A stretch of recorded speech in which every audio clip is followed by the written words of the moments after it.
बिस्मिल्लाहिर्रहमानिर्रहीम। अस्सलाम वालेकुम स्टूडेंट्स। आज का हमारा टॉपिक है GP Thomson experiment to verify the de Broglie hypothesis.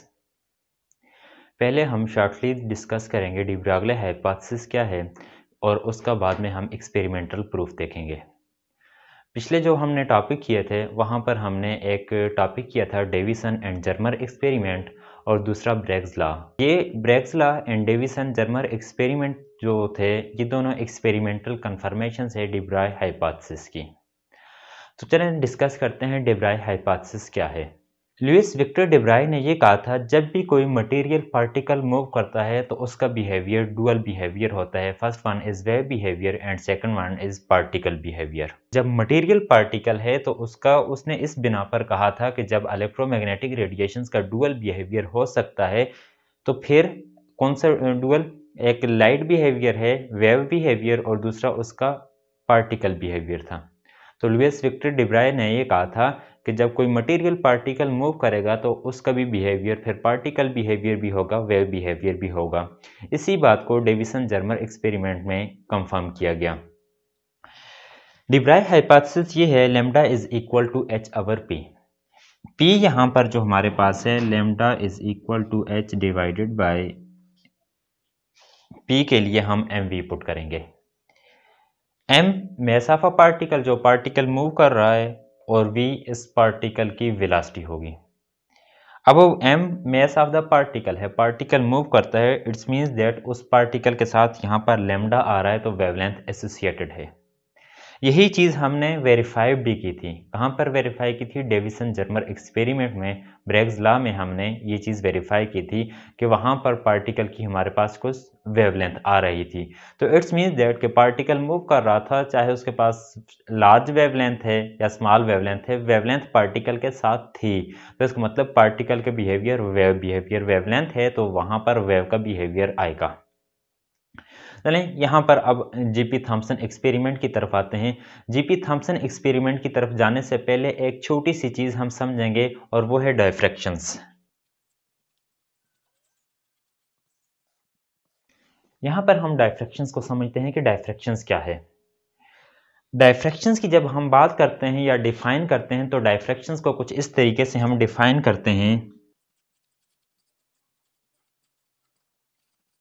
Bending of a lights from its original path, जब लाइट अपने ओरिजिनल पाथ से बेंड हो जाती है, डेविएट हो जाती है, तो इस चीज़ को हम नाम देते हैं, डायफ्रैक्शंस का नाम देखते हैं। इसको हम ऐसे समझते हैं कि यहाँ पर हम कोई ऑब्स्टेकल रखते हैं, कोई ऑब्जेक्ट रखते हैं, इस तरीके से नाइफ एज है, ऐसा कोई ऑब्जेक्ट हम रखते हैं। इस ऑब्जेक्ट के ऊपर हम यहाँ से लाइट फॉल करते हैं, ये लाइट हम फॉल करते हैं। लाइट की प्रॉपर्टी का हमें पता है कि लाइट बिल्कुल स्ट्रेट डायरेक्शन में ट्रेवल करती है। तो लाइट को ऐसा करना चाहिए था कि यहाँ पर इस डायरेक्शन में ट्रेवल करे, फॉरवर्ड डायरेक्शन में ऐसे ट्रेवल करना चाहिए था। लेकिन जब लाइट इस ऑब्स्टेकल सरफेस के ऊपर आकर स्ट्राइक करेगी, इंसिडेंट होगी, तो हमने ये ऑब्जर्व किया कि लाइट यहाँ पर कुछ इस तरीके से ट्रेवल करेगी। तो लाइट का ओरिजिनल पाथ ये था, लेकिन लाइट यहाँ से डेविएट हो गई है, बेंड हो गई है। पहले इधर जा रही थी, अब इधर की तरफ आ रही है, तो इट्स मीन्स कि लाइट बेंड हो रही है। तो यही चीज़ bending of a light is original path is known as diffractions. ये चीज़ डायफ्रैक्शंस को यहाँ पर आज के हम टॉपिक में देखेंगे जीपी थॉम्सन एक्सपेरिमेंट में। 1928 में दो साइंटिस्ट थे, एक जीपी थॉम्सन और दूसरे का नाम है रीड और जीपी थॉम्सन ने एक एक्सपेरिमेंट परफॉर्म किया कि पार्टिकल है और उस पार्टिकल की मटेरियल, कोई पार्टिकल है उसकी वेव करेक्टरिस्टिक है या नहीं, उस चीज़ को कंफर्म करने के लिए एक एक्सपेरिमेंट परफॉर्म किया। वो ये एक्सपेरिमेंट है। इसकी एक्सपेरिमेंटल अरेंजमेंट जो थी कुछ इस तरीके से थी, उसको यहाँ पर हम देखते हैं कि इसकी एक्सपेरिमेंटल अरेंजमेंट में फिलामेंट, एक फिलामेंट है, फॉइल है, ये थिन फॉइल है, photographic plate and two batteries या टू वोल्टेज सोर्स हैं। इसके जीपी थॉम्सन एक्सपेरिमेंट की ये हमारे पास डायग्राम है। ये वाली जो डायग्राम है ये अंदर से ये समझ लें कि ये एक ट्यूब है और ये ट्यूब अंदर से वैक्यूम्ड हमने बनाई हुई है। इसलिए बनाई हुई है कि इसमें से हमने हवा को बाहर निकाल दिया है। उसकी रीज़न ये थी कि जब हम यहाँ पर पार्टिकल को आयोनाइज्ड करेंगे, जो पार्टिकल इलेक्ट्रॉन निकलेंगे वो उस हवा के साथ वहाँ पर आयोनाइजेशन का प्रोसेस ना हो। तो इसका एक्सपेरिमेंटल अरेंजमेंट देखते हैं। तो यहाँ पर हम एक बैटरी लगाते हैं V1, इस बैटरी का काम ये है कि इसके साथ हम ये वाली V1 बैटरी वोल्टेज है, इसके साथ यहाँ पर हम फिलामेंट F कनेक्ट करते हैं। दूसरी हम वोल्टेज जो है V2 यहाँ पर हम कनेक्ट करते हैं और उसको एक नेगेटिव टर्मिनल जो है वो नेगेटिव टर्मिनल प्लेट C के साथ कनेक्ट करते हैं, जिसको हम कैथोड का नाम देते हैं। और दूसरी साइड यहाँ पर A के साथ हम कनेक्ट करते हैं। A मीन्स कि ये एनोड बन जाए, क्योंकि ये पॉजिटिव टर्मिनल है तो ये एनोड बन जाएगा। इसी तरीके से दरमियान में ये चीज़ जो है इसके साथ हमने S लिखा है। S क्या है? S स्लिट को रिप्रेजेंट करता है। स्लिट ये है कि जब यहाँ से इलेक्ट्रॉन बीम निकलेंगे, इलेक्ट्रॉन बीम फैल जाएंगे, स्लिट उसको एक खास डायरेक्शन में भेजेगी, ये स्लिट है। इसके आगे ये वाली जो रीजन है ये रिप्रेजेंट कर रही है thin gold file. Gold file है एक हमारे पास, ये थिन गोल्ड फाइल है। थिन गोल्ड फाइल भी ले सकते हैं या कोई पॉलीक्रिस्टलाइन मटेरियल पाउडर की फॉर्म में इसके ऊपर स्प्रिंकल कर सकते हैं। अब आगे यहाँ पर ये वाली जो रेक्टेंगुलर नजर आ रही है तो ये हमारे पास फोटोग्राफिक प्लेट है। फोटोग्राफिक प्लेट के ऊपर जब पार्टिकल आकर स्ट्राइक करेंगे वहां पर कुछ पैटर्न बनेगा, वही पैटर्न हमें कंफर्म करेगा कि इसका बिहेवियर कौन सा है। अब इसे देखते हैं। जब हम शुरू में बैटरी V1 को ऑन करते हैं, V1 को ऑन करेंगे तो यहाँ पर कुछ इस तरीके से होगा कि फिलामेंट हीट अप होगा। फिलामेंट जब हीट अप होगा तो फिलामेंट में से इलेक्ट्रॉन इमिट होंगे, तो बहुत ज़्यादा इलेक्ट्रॉन इमिट होंगे। और ये वाले जो फिलामेंट में से इलेक्ट्रॉन इमिट हो रहे हैं ये इस तरीके से फैल रहे हैं, ये वाले इलेक्ट्रॉन ऐसे फैल रहे हैं। अब इलेक्ट्रॉन को हमने सारी डायरेक्शन में तो नहीं, हमने इलेक्ट्रॉन को यहाँ पर फोटोग्राफिक प्लेट तक पहुँचाना है। तो उसके लिए हम यहाँ पर एक दूसरा पोटेंशियल डिफरेंस ले लेते हैं, ये V2 ले लेते हैं बैटरी। इसमें नेगेटिव टर्मिनल देखें तो नेगेटिव टर्मिनल ये C के साथ कनेक्ट है, मींस कि ये कैथोड है और ये एनोड है। अब यहाँ पर कुछ इस तरीके से होगा कि जो इलेक्ट्रॉन यहाँ से निकला है, ये वाला इलेक्ट्रॉन जो निकला है, पॉसिबिलिटी ये भी है कि ये इलेक्ट्रॉन इधर भी जाए इधर भी जाए। फॉर एग्जांपल हम ये कहते हैं कि इलेक्ट्रॉन इधर जा रहा है, लेकिन यहाँ पर इस प्लेट के ऊपर C जो है इसके ऊपर नेगेटिव चार्ज है, इस टोटल के ऊपर नेगेटिव चार्ज है। तो ये नेगेटिव चार्ज और जो इलेक्ट्रॉन यहाँ पर ये फॉर एग्जांपल इलेक्ट्रॉन इमिट हुआ है, ये वाला इलेक्ट्रॉन, तो इस इलेक्ट्रॉन के ऊपर भी चार्ज नेगेटिव है। तो ये नेगेटिव प्लेट जो यहाँ पर ये काम करेगी कि इस इलेक्ट्रॉन को रिपेल करेगी और ये इलेक्ट्रॉन यहाँ तक पहुँच जाएगा और इलेक्ट्रॉन यहाँ पर अट्रैक्ट आगे पॉजिटिव, ये जो हमने लगाए हुए इसके ऊपर पॉजिटिव चार्ज है। पॉजिटिव चार्ज का मतलब ये है कि ये इलेक्ट्रॉन यहाँ से अट्रैक्ट हो जाएंगे, अट्रैक्ट। अब क्वेश्चन माइंड में ये होगा कि इलेक्ट्रॉन तो यहाँ से हमारे पास आ रहा है, तो ये इलेक्ट्रॉन अगर अट्रैक्ट हो रहा है तो ये इलेक्ट्रॉन डाउनवर्ड्स क्यों नहीं जा रहा? ऐसा ना चाहिए, ये इलेक्ट्रॉन प्लेट P तक तो नहीं पहुंचेगा, या यहाँ पर इलेक्ट्रॉन ये ऊपर की तरफ अट्रैक्ट हो रहा है तो फिर प्लेट P तक नहीं पहुंचेगा। लेकिन इस तरीके से नहीं हो रहा, यहाँ पर कुछ ऐसा हो रहा है कि ये इलेक्ट्रॉन ऊपर भी पॉजिटिव, ये दोनों एक ही हैं, ये इसके ऊपर भी पॉजिटिव चार्ज है, इसके ऊपर भी। यहाँ पर ये इलेक्ट्रॉन इधर ऊपर की तरफ भी अट्रैक्ट इधर भी अट्रैक्ट हो रहा है, तो उसकी वजह से जितने फोर्स ऊपर की तरफ लग रही है जितनी नीचे की तरफ लग रही है, तो इलेक्ट्रॉन बिल्कुल आगे की तरफ निकल जाएगा। तो इसमें से ये इलेक्ट्रॉन ऐसे पास हो जाएगा, इलेक्ट्रॉन ये है, इलेक्ट्रॉन ऐसे पास हो जाएगा तो एक खास डायरेक्शन में आगे की तरफ जाएगा। मीन्स कि ये वाले इलेक्ट्रॉन जो थे जो ऊपर की तरफ जा रहे थे वो इलेक्ट्रॉन फॉरवर्ड नहीं जाएंगे, कि यहाँ से ब्लॉक हो जाएंगे। इसमें से एक नैरो बीम, एक इलेक्ट्रॉन नहीं होगा, नंबर ऑफ इलेक्ट्रॉन होंगे, ये नैरो बीम ऑफ इलेक्ट्रॉन। आगे मजीद हमने एक स्लिट लगा दी है। इस स्लिट का काम ये है कि हो सकता है कि फॉर एग्जांपल कि कुछ इलेक्ट्रॉन इस डायरेक्शन में यहाँ से आकर ट्रेवल कर जाएं, कुछ ऐसे ट्रेवल कर जाएं। इन इलेक्ट्रॉन को स्टॉप करवाना है, क्योंकि ये इलेक्ट्रॉन जो है यहाँ पर आकर कोलाइड कर रहा है, फोटोग्राफिक प्लेट तक नहीं पहुँचेगा। इन इलेक्ट्रॉन को हमने स्टॉप करवाना है। तो इन इलेक्ट्रॉन को स्टॉप करवाने के लिए हम यहाँ पर कुछ ऐसा करते हैं कि एक स्लिट लगाते हैं, इस स्लिट की वजह से इलेक्ट्रॉन स्टॉप हो जाएगा। अब यहाँ से ये इलेक्ट्रॉन जो ये नजर आ रहे हैं इनको समझ लेते हैं कि ये इलेक्ट्रॉन का बीम है। इलेक्ट्रॉन्स का बीम स्ट्रेट डायरेक्शन में आकर थिन गोल्ड फाइल जो है इसके ऊपर हम बम्बार्ड करवाते हैं। ये वाला इलेक्ट्रॉन बीम जब थिन गोल्ड फाइल के ऊपर बम्बार्ड होगा तो हम यहाँ पर ये ऑब्जर्व कर रहे हैं कि यही electron beam thin gold file में से पास हो जाएंगे। पास होने के बाद यहाँ पर ये फोटोग्राफिक प्लेट P तक पहुँच रहे हैं। फोटोग्राफिक प्लेट P तक जो पहुँच रहे हैं और उसके ऊपर ये इलेक्ट्रॉन बीम कि हम दो इलेक्ट्रॉन बीम को फोकस करते हैं कि एक यहाँ से सिंगल इलेक्ट्रॉन बीम आ रहा था, ये सिंगल इलेक्ट्रॉन बीम इस थिन गोल्ड फाइल के ऊपर बम्बार्ड हो रहा है, आगे ये डिफरेंट पाथ में डिवाइड हो रहा है। एक इलेक्ट्रॉन बीम सबसे ऊपर वाला हम ये रहते हैं, ये वाला इलेक्ट्रॉन बीम, इसी तरीके से यहाँ पर ये इलेक्ट्रॉन बीम हमारे पास आ रहा है। तो इन इलेक्ट्रॉन बीम को अगर हम और वेरीज करें तो ये इलेक्ट्रॉन बीम ये यहाँ तक आ रहा है, ये इलेक्ट्रॉन बीम यहाँ तक आ रहा है। इन दो इलेक्ट्रॉन बीम की वजह से इस तरीके से एक सर्कल हमारे पास बन रहा है। इस सर्कल को अभी एक्सप्लेन करते हैं। इसी तरीके से यहाँ पर थोड़ा सा हम और फोकस करेंगे तो ये दूसरा इलेक्ट्रॉन बीम आ रहा है, ये इलेक्ट्रॉन बीम ऐसे यहाँ पर आ रहा है, ये वाला इलेक्ट्रॉन बीम ऐसे यहाँ पर आ रहा है, इसकी वजह से एक सर्कल बन रहा है।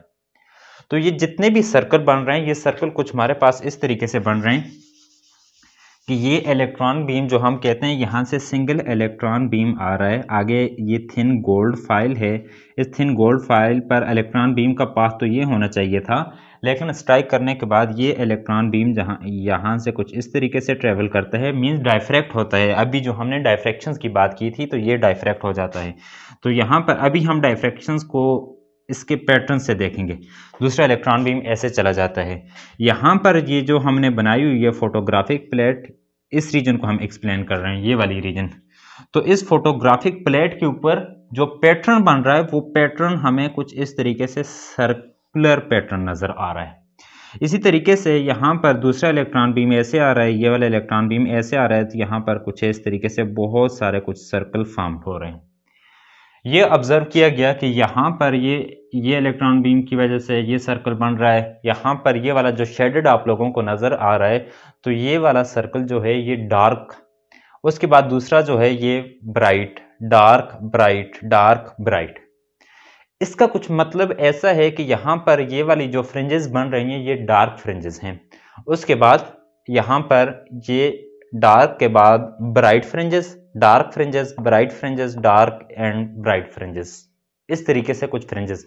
अब ये जो फ्रिंजेस बन रही हैं या जो सर्कुलर रिंग्स बन रही हैं, ये सर्कुलर रिंग्स डायफ्रैक्शंस के केस में बनती हैं। ये वाली जो सर्कुलर रिंग्स हमारे पास बनी हैं ये वेव्स के केस में बनती हैं। तो वेव्स के केस में ऐसा फिनोमेना जो होता है वो डायफ्रैक्शंस कहलाता है।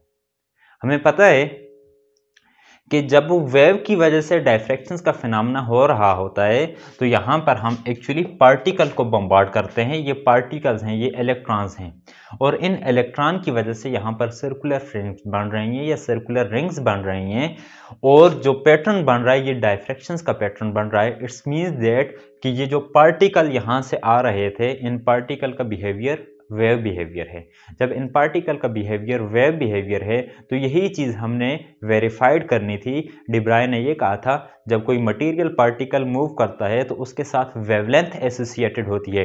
इट्स मीन्स दैट कि वो पार्टिकल जो है उसका बिहेवियर वेव बिहेवियर, तो यहाँ पर इन इलेक्ट्रॉन की वजह से डायफ्रैक्शंस पैटर्न हमें मिला। जब डायफ्रैक्शंस पैटर्न मिला है इट्स मीन्स दैट कि इन इलेक्ट्रॉन का बिहेवियर वेव बिहेवियर है। तो इस तरीके से डिब्राय हाइपोथेसिस करेक्ट माना गया। अब एक और चीज़ देखते हैं। यही जीपी थॉम्सन और दूसरे जो थे रीड, इन्होंने इस एक्सपेरिमेंट को कुछ इस तरीके से किया कि हम ऐसे उन्होंने किया कि इसकी बजाय अगर यहाँ पर एक्स रेज लेते हैं, X rays means electromagnetic radiation लेते हैं, इन इलेक्ट्रोमैग्नेटिक रेडिएशंस को किसी थिन गोल्ड फाइल के ऊपर बम्बार्ड करवाते थे तो यहाँ पर कुछ ऐसा फिनोमेना होता था कि ये इलेक्ट्रोमैग्नेटिक रेडिएशन इस तरीके से स्केटर्ड हो रही थी, आगे फैल रही थी थिन गोल्ड फाइल में से पास होने के बाद।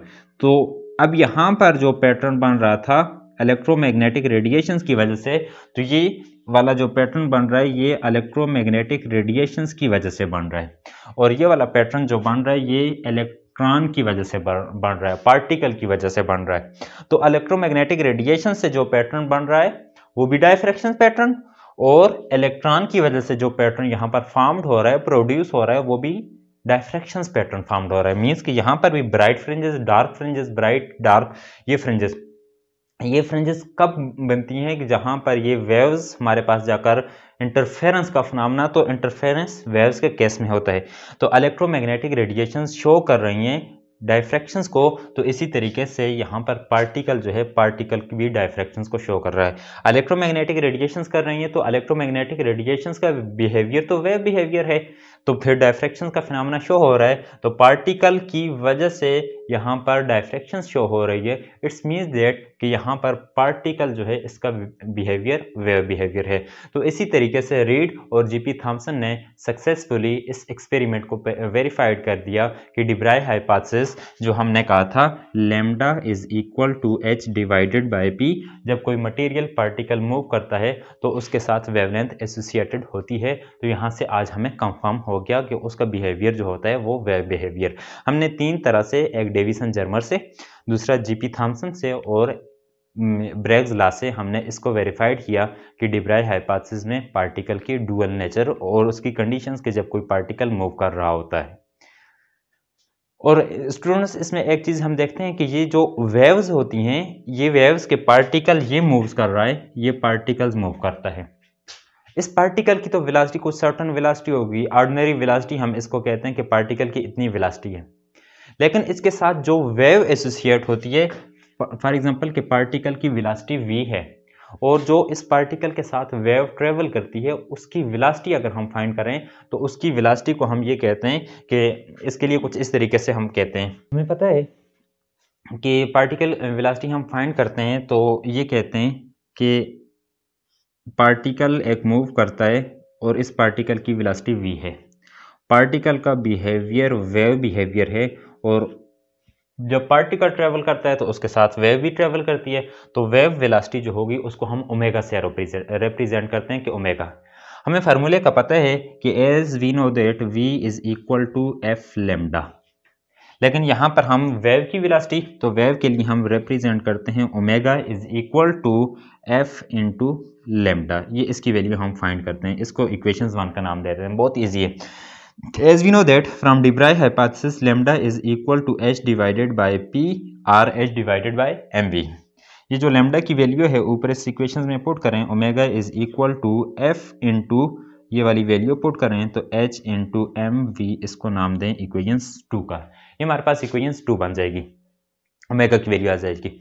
अब हम बात करते हैं कि एज वी नो दैट कि जब हम लाइट की बात करते हैं तो एनर्जी ऑफ फोटॉन्स या पैकेट्स की जो एनर्जी होती है तो वो E is equal to H F, या रेस्ट मैस एनर्जी की बात करते हैं तो वो इक्वल होती है एम सी स्क्वायर के इक्वल होती है। रेस्ट मैस एनर्जी जो होती है एम सी स्क्वायर के इक्वल होती है। इन दोनों को कंपेयर करें तो H F is equal to M C square, F की वैल्यू फाइंड करें, F is equal to M C square divided by H, ये एफ की वैल्यू आ गई। Putting this value in equations 2, तो इक्वेशंस 2 हमारे पास ओमेगा, इसमें वैल्यू पुट कर लें, omega is equal to M C square divided by H into H divided by M V. H इसके साथ कैंसिल हो जाएगा, omega is equal to M C square divided by V. ये वाली जो वेलोसिटी हमें मिली है तो इस वेलोसिटी को हम कहेंगे, ये वेलोसिटी किसकी वेलोसिटी है, जो पार्टिकल मूव करता है तो ये पार्टिकल की वेलोसिटी आ रही है। अच्छा, इसमें एक और चीज़ ये मिस्टेक हुई है कि ये m इस m के साथ कैंसिल हो जाएगा तो ये हमें मिल जाएगा